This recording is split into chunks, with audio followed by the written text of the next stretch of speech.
आज कहना चाहूँगा मेरे देशवासियों कि 98% लोग भारत के बुद्धिहीन हैं। उनके अंदर दिमाग ही नहीं है। जब हमारे देश में किसी का ऑपरेशन किया जाता है और उसे ये बताया जाता है कि आज तेरा ऑपरेशन है, तो वो डर के मारे 60% वो इंसान और उसके शरीर के अंदर के पार्ट डैमेज हो जाते हैं। 60%। और सोचिए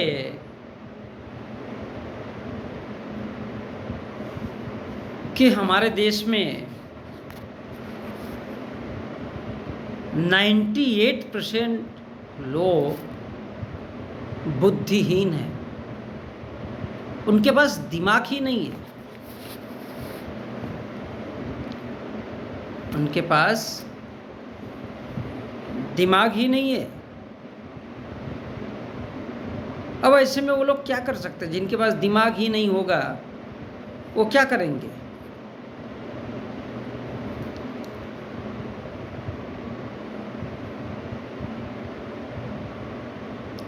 एक छोटा सा एग्जाम्पल देना चाहता हूँ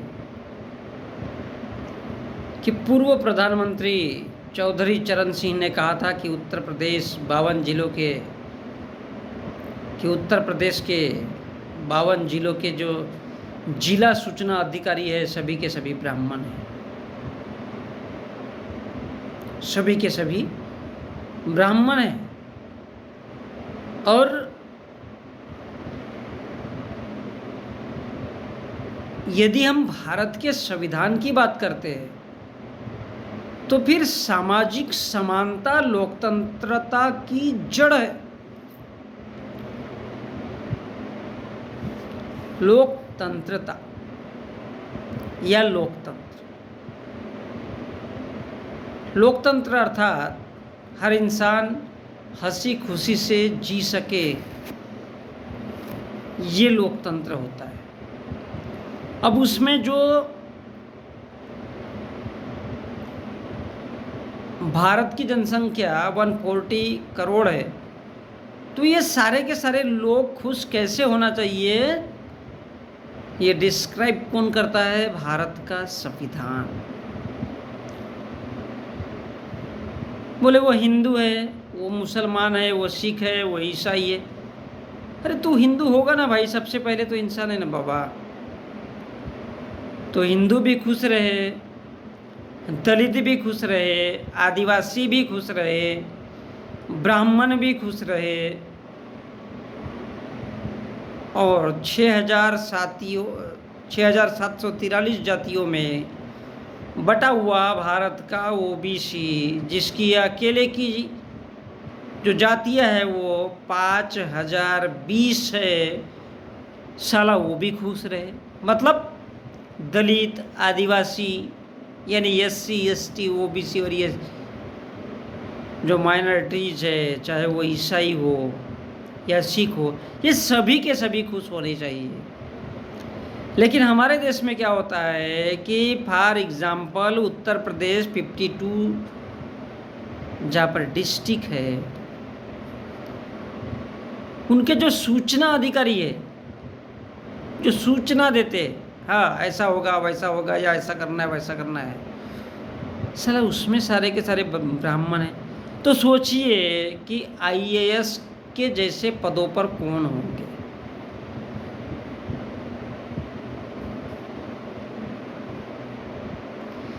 यदि भारत में लोगों की आज़ादी का किसी भी क्षेत्र में, सामाजिक हो, आर्थिक हो, राजनैतिक हो, शैक्षिक हो या फिर सांस्कृतिक हो, इन किसी भी क्षेत्र में यदि आंदोलन छेड़ा गया तो वो सिर्फ और सिर्फ भारत के साधु संतों और ब्राह्मणों के खिलाफ होगा। क्योंकि भारत में अगर किसी के पास दिमाग है तो वो केवल ब्राह्मणों के पास हो। और ब्राह्मणों का जो दिमाग है वो झूठ को सच किस तरह से करना है वो कभी भी कर सकता है।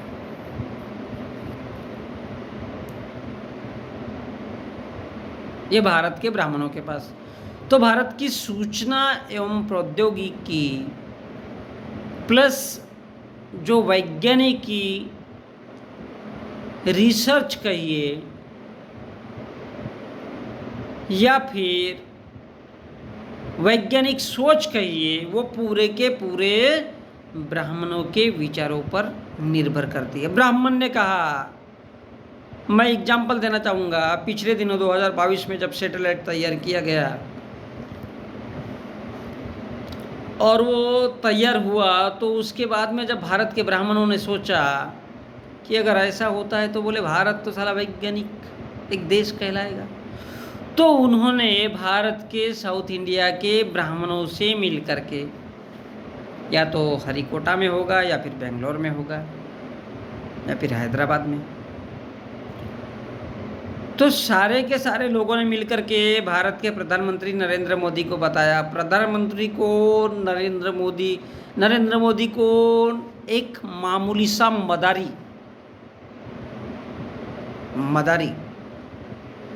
है ना, जो डमरू बजाता है सड़क पे, भीख मांगता है, प्रचार करता है अपनी बात का, और उसके बाद कहता है भैया जेब से अगर पैसा नहीं निकाले, मतलब पैसा किस तरह से कमाना है और लोगों के जेब खाली कैसे करवाना है, इसका तरीका अगर सीखना है तो भारत के प्रधानमंत्री नरेंद्र मोदी को पढ़ लेना बड़ा आवश्यक है।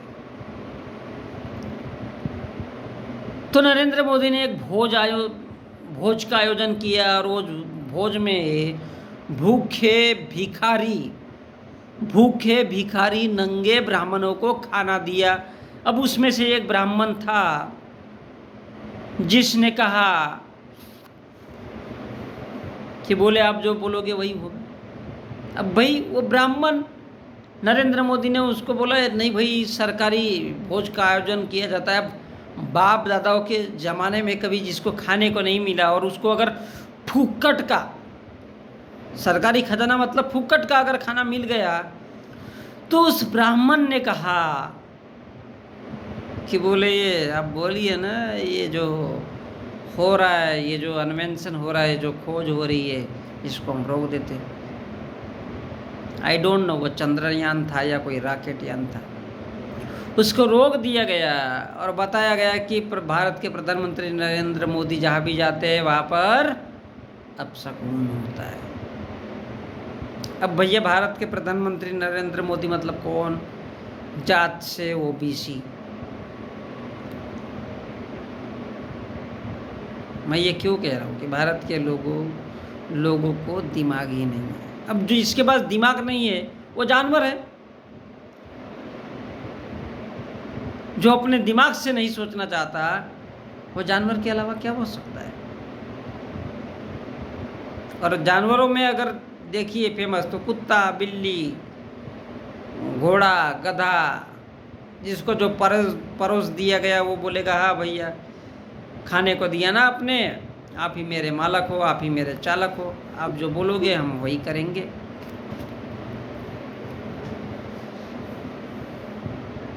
इसी प्रकार भारत के वैज्ञानिक भी पूरी तरह से वही है।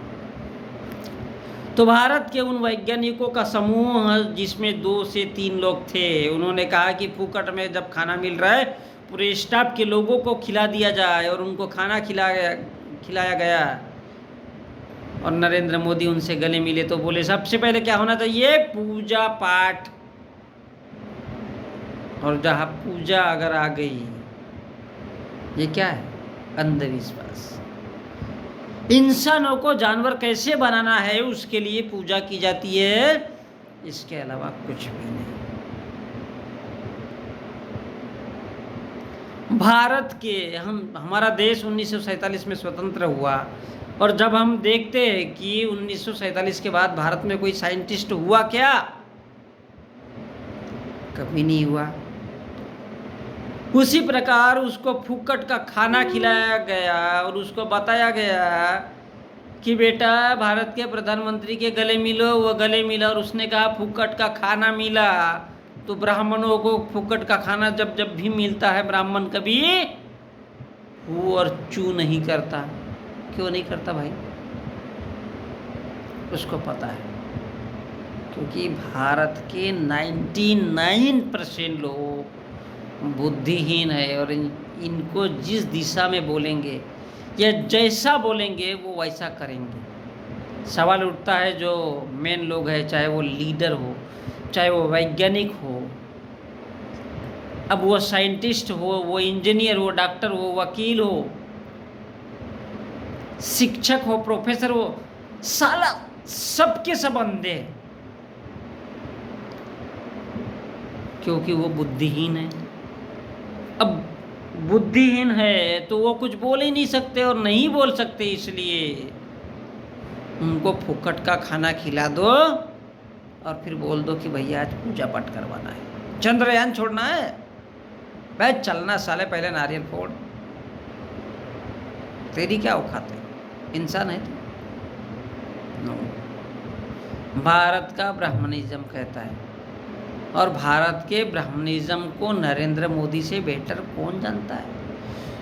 जितना भी चाहे झूठ बोल दो, चाहे लवणेन बोल दो, चाहे वेजिनेन बोल दो, अब भारत के लोग तो ठहरे साले घोड़े, कुत्ते, बिल्ली, गधे। अब वो चाहे भारत का वैज्ञानिक हो, चाहे भारत में आईएएस की नौकरी करने वाला कलेक्टर हो, या फिर कोई वो बड़े से बड़ा इंजीनियर हो, उसको क्या घंटा पता है कि इंजीनियरिंग क्या होती है? उसको क्या पता है कि वैज्ञानिक होता क्या है? क्योंकि भारत के किसी भी वैज्ञानिक ने कभी मैक्स मुलर को नहीं पढ़ा, कभी अंबेडकर को नहीं पढ़ा, बुद्ध को नहीं पढ़ा, कभी उसने ईसा मसीह को नहीं पढ़ा, कभी उसने गुरु नानक को नहीं पढ़ा। तो वो वैज्ञानिक हुआ कहाँ से? उसके माँ बाप ने सिखाया कि पैसा ही सब कुछ है। फुकट का जहाँ 2 वक्त की रोटी मिलती या खाने को मिलता है अच्छा अच्छा 56 भोग, तो उसकी गुलामी ही कर लो। इसलिए जहाँ लोगों को फुकट का खाने मिले, यानी फ्री का, तो इस प्रकार से देश के लोग क्यों नहीं अंधे बनेंगे? क्यों नहीं लंगड़े होंगे? क्यों नहीं लूले होंगे? क्यों नहीं बैसाखी का सहारा लेंगे? क्योंकि मेरा देश बुद्धिहीन लोगों का देश है। उनके पास आंखें तो है पर वो देख नहीं सकते, पैर तो है पर वो चल नहीं सकते, कान तो है पर सुन नहीं सकते। पता है क्यों? क्योंकि साला उन लोगों में दिमाग ही नहीं है।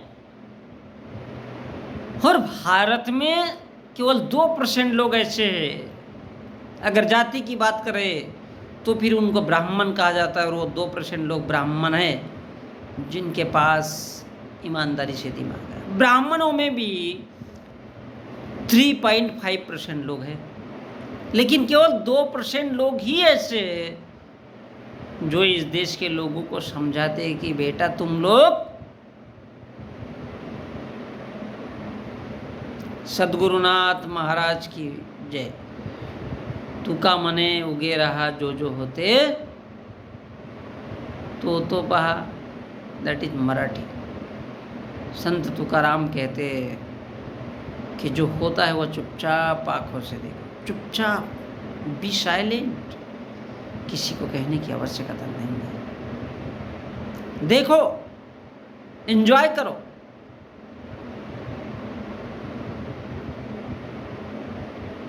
किसी से कुछ कहने की आवश्यकता नहीं है। ये संत तुकाराम कहते हैं। लेकिन सच्चाई तो यह है कि जिस देश के लोग कुत्ते, बिल्ली, घोड़े, गधे, जिनको उतना ही खिलाया जाता है जितनी आवश्यकता हो, और लोग अगर उतना ही खाना पसंद करें तो किसको ज़रूरत पड़ी है कि वो उसको ज़रूरत से ज़्यादा दे ताकि वो ज़्यादा दौड़ सके। और ऐसे ही मेरे देश के लोग हैं बुद्धिहीन, जिनके पास साला दिमाग ही नहीं है। और जिनके पास दिमाग नहीं होता, आप उनको डंडों से मारो, उनके पिछवाड़े में उनकी आँख फोड़ दो, कोई फर्क नहीं पड़ेगा। उनको नंगा कर दो, कोई फर्क नहीं पड़ेगा। उनकी बीबी बेटियों के सरेआम बलात्कार कर दो, उनको कोई फर्क नहीं पड़ेगा। क्यों? क्योंकि वो बुद्धिहीन है, बुद्धि विहीन है। और ऐसे ही मेरे देश के लोग हैं जो बड़ी बड़ी बातें करेंगे, जो सरेआम ये कहेंगे कि हाँ हम बहुत बड़े बुद्धिमान हैं। लेकिन जनाब, बुद्धिमान की परिभाषा ये है कि बुद्धिमान इंसान कभी किसी के सामने कुछ कहता नहीं है। वो वही कहेगा जहाँ पर कहना चाहिए। वो शांत रहेगा, सौम्य रहेगा। मैं अगर मेरे देश की बात करूँ तो हम देखते 26/11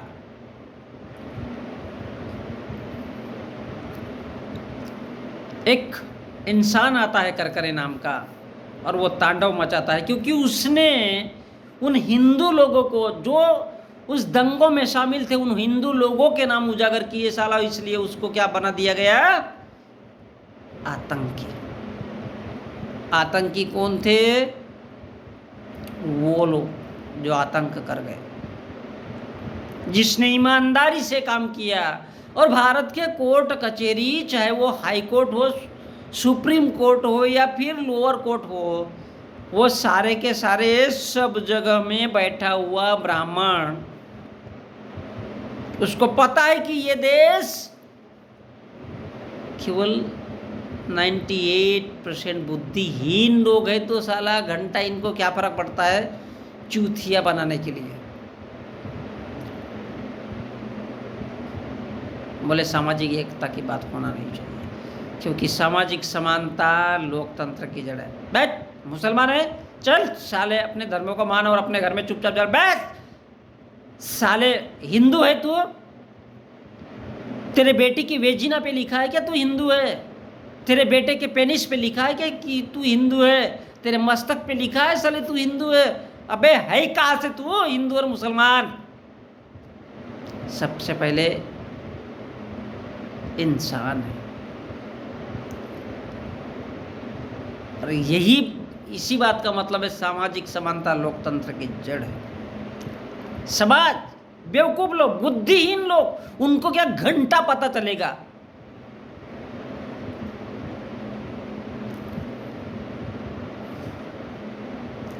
इसलिए बाबू जगजीवन राम ने कहा कि बोले अगर भारत में सामाजिक समानता का आंदोलन चलता है तो फिर भारत में ब्राह्मणों के हित में नहीं होगा। बोले ब्राह्मण तिलमिला जाएगा।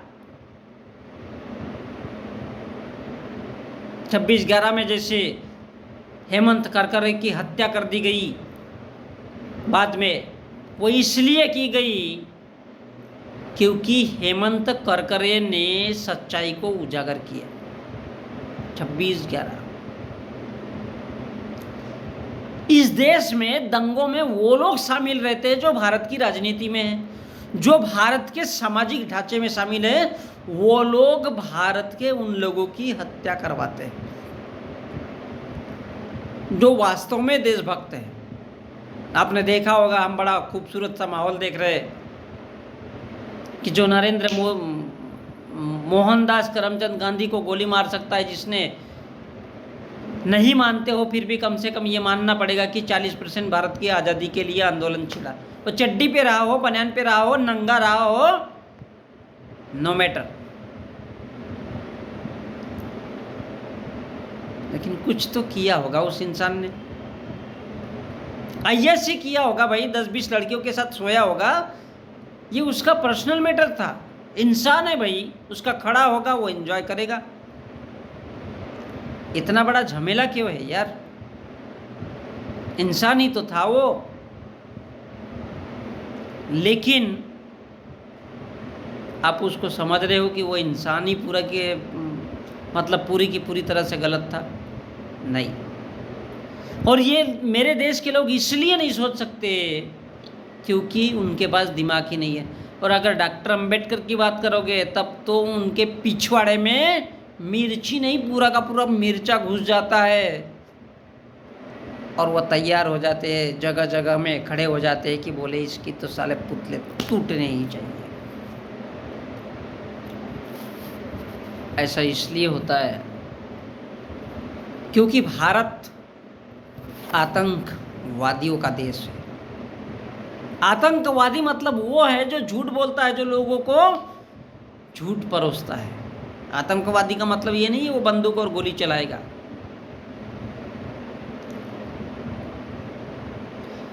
इसलिए भारत को जो मुख्य तौर से खतरा है वो आंतरिक सुरक्षा के लिहाज से खतरा है।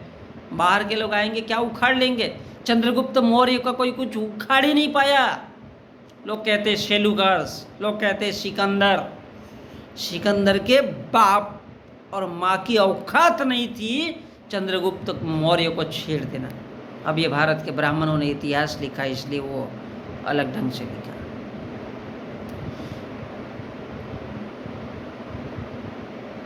इसलिए अलग ढंग से इतिहास लिखा। और जिस देश के लोग ये नहीं समझ सकते और ये नहीं जान सकते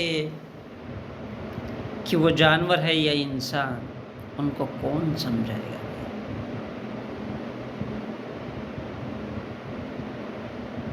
और जब आंतरिक सुरक्षा से देश गड़बड़ा जाता है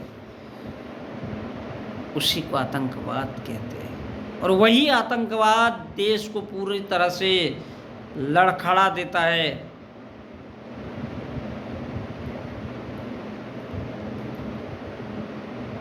वो विचारों का आतंकवाद होता है।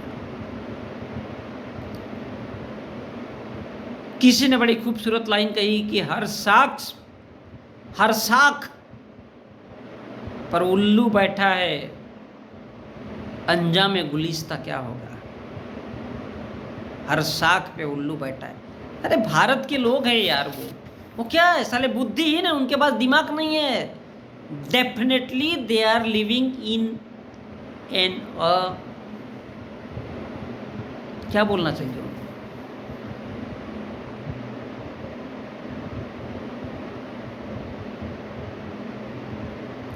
लाइक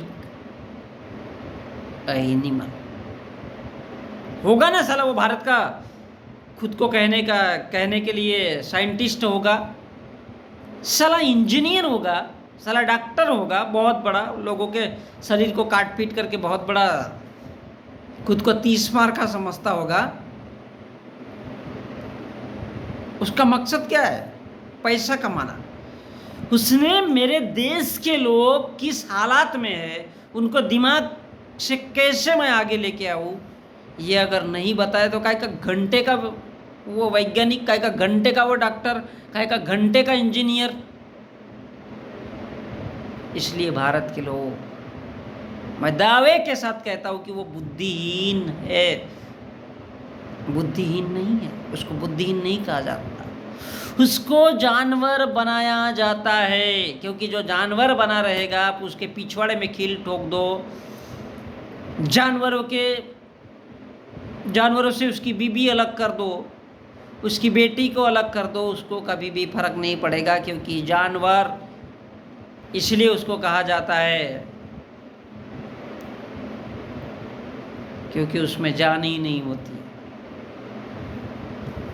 उसमें जान नहीं होती है।